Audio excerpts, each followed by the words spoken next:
Hi everyone, this is Tisch Aitken, and it's January 8th, 2021. I wanted to discuss the astrology of what's happening right now.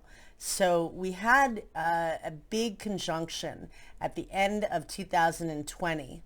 Saturn, which represents structures in our lives and people in leadership and authority figures and governments and corporations, have been transiting in the cardinal Earth sign of Capricorn from December 20th of 2017, and it changed signs on December 17th and entered the fixed air sign of Aquarius, which it does rule in ancient astrology, but in Capricorn it's much more about restrictions and responsibility and karma, whereas Aquarius is much more equated with humanitarianism and freedom and brilliance and rebellion and individuality, where Capricorn is much more about rules and regulations. So that was a big transition. And Jupiter, which is the grand benefic and represents higher wisdom and knowledge and learning and education and belief systems, entered the sign of Aquarius on December 19th. And the two met up on the winter solstice on December 21st at 0 degrees and 29 minutes of the fixed air sign of Aquarius. And the two meet up every 20 years and they usher in a new societal era, a new age. And they meet up every 20 years in a particular element for 200 years. So there are four elements: fire, earth, air, and water. And the two met up now in the first degree of air at 0 degrees in a new element. They've concluded all the four elements and they're starting a new journey. This is a new 800-year cycle as well as a new 20-year cycle. Saturn is the structure. Jupiter is the vision.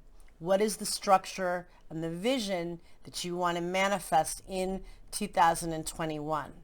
But with all of that said, Aquarius is brilliance, it's innovation, it's community and connection.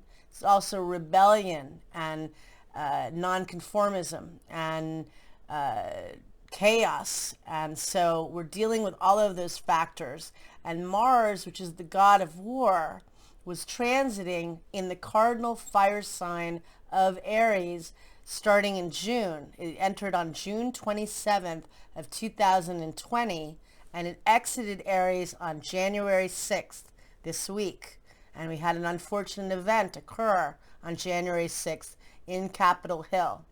And I don't want to get political. I don't want to polarize my audience because I think in this age of Aquarius, we need to come together more than ever. We need to embrace the higher vibrations of Aquarius, which is community and humanitarianism. And I'm not singing Kumbaya in my living room, I can guarantee you, but I do think we need to come together. And my hope is that Jupiter is entering Pisces briefly in the summertime, and it rules Pisces in ancient astrology. And Pisces is about music and film and creativity and empathy. And it's going to re-enter Aquarius on July 29th. So it's going to be in Aquarius for the majority of the year until December 29th. And then it will re-enter Pisces for 2022. But my point is that there's a lot of Mars energy this week. Mars is generally in a sign for 2 months approximately. It was in the sign it loves to be in fire in Aries for 6 months. And when it got to an anaretic degree on January 6th, that means the final degree of the sign, it encapsulated the whole Mars and Aries story. And, Mars is anger and passion, and we saw all of these things. It's a very sad time in the world and in many, many ways. But we also saw Mars setting off where Saturn was on and off in 2020, because Saturn briefly entered Aquarius on March 23rd, and then it re-entered Capricorn on July 1st. So it was going back and forth from the final degrees of Capricorn to the first degrees of Aquarius, where it is now. And so therefore, Saturn was at 29 degrees of Capricorn in the first part of March of 2020, the first part of July in 2020 as well, and at the end of December before the winter solstice occurred.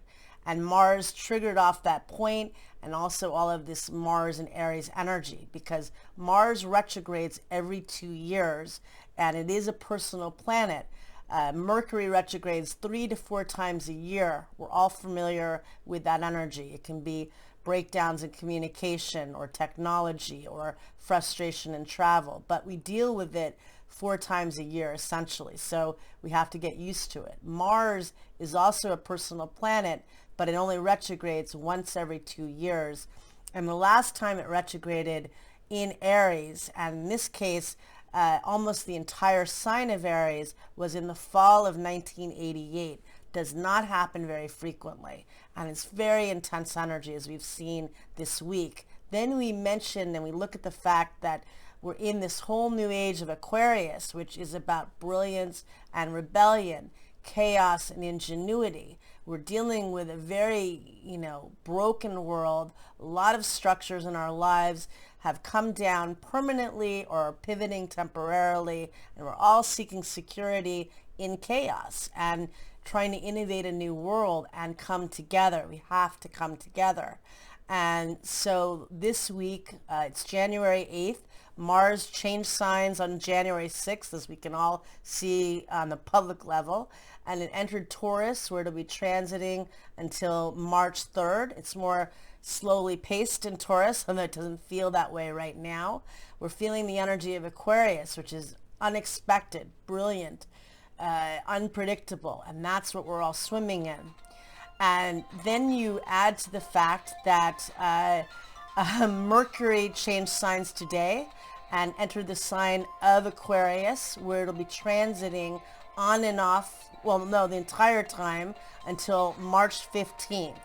And Mercury is going to retrograde on January 30th at 26 degrees of Aquarius, which gives us all a preview of Saturn in Aquarius, which it's going to be until March 7th of 2023. We're seeing already very Uranian, unpredictable stories. So pay attention this month, next month, the middle of March. What are the stories on the world stage and in your own life? Venus entered the sign of Capricorn today, where it'll be transiting until February 1st. Cardinal Earth, good for getting things done. Right now it's forming a trine to Mars in Taurus, which is creative and sensual energy, and that's nice, but there's a lot of upheaval right now, of course, that we're all feeling. Hopefully tap into the creative and romantic and loving energy of Mars trining Venus. Recognize the fact that next week we're going to have Uranus stationed direct on January 14th, and that's the ruler of Aquarius in modern astrology. We feel that energy 5 days before and 5 days after, and that's chaos and upheaval, and that gets emphasized. We're feeling that already now, I feel. So that's going on as well. We have a wonderful conjunction, a beautiful conjunction on January 11th. Mercury, the planet of communication, exalted and brilliant in Aquarius, is going to meet up with Jupiter, the grand benefic, at 5 degrees of Aquarius, and the two are going to sextile Chiron, the wounded healer. That's an aspect of opportunity, helps to bring in great ideas for communication and brilliance and teaching and healing, alternative ways of connecting and healing all of us, hopefully. So that's brilliant conjunction, really useful. Tap that for doing, meditation, manifesting, but also for business ideas, for marketing campaigns, for anything you want to launch. January 11th is an excellent date to do so. We have Mercury squaring Uranus in the sky on the following day. It's exalted and brilliant in Aquarius. It's squaring the ruler of Aquarius, Uranus. Expect the unexpected. Expect that people will be very nervous and anxious And it's kind of like operating on cortisol, but you come up with brilliant ideas. And that's what this energy feels like. And on the following day, on January 13th, we're going to have a new moon that takes place at 9 o'clock p.m. Pacific Standard Time at 23 degrees and 13 minutes of Capricorn. And that speaks back to the Saturn-Pluto conjunction that changed the world on January 12th. That's right in the midst of the Uranus station. A lot of upheaval, a lot of chaos. Saturn and Pluto met up at the world point last January at 22 degrees of the cardinal earth sign of Capricorn. So this is going to speak to that. A lot of the structures in our lives, again, that are coming apart or that we're restructuring. A lot of heaviness with that new moon, although it's an excellent time for initiating new beginnings. What do you want to let go and release with Pluto, the Saturn-Pluto conjunction from last year? What do you want to structure with Saturn? Because again, this new moon speaks to that legendary conjunction that took place on January 12th. Manifest and tap into the brilliant ideas on January 11th. Know that next week's going to be chaotic with Mercury squaring Uranus, with Uranus stationing direct. Set intentions with the new moon. Also know that Mercury is going to be in Aquarius until March 15th, because it's going to retrograde on February 20th at 11 degrees of Aquarius. And it's it's going to station direct on February 20th at 11 degrees of Aquarius, and then it's going to exit Aquarius on March 15th. So we've got Mercury in Aquarius for more than 2 months. Brilliant, innovative, rebellious, and chaotic. So here we go. Good luck. Let's connect. All right, take care.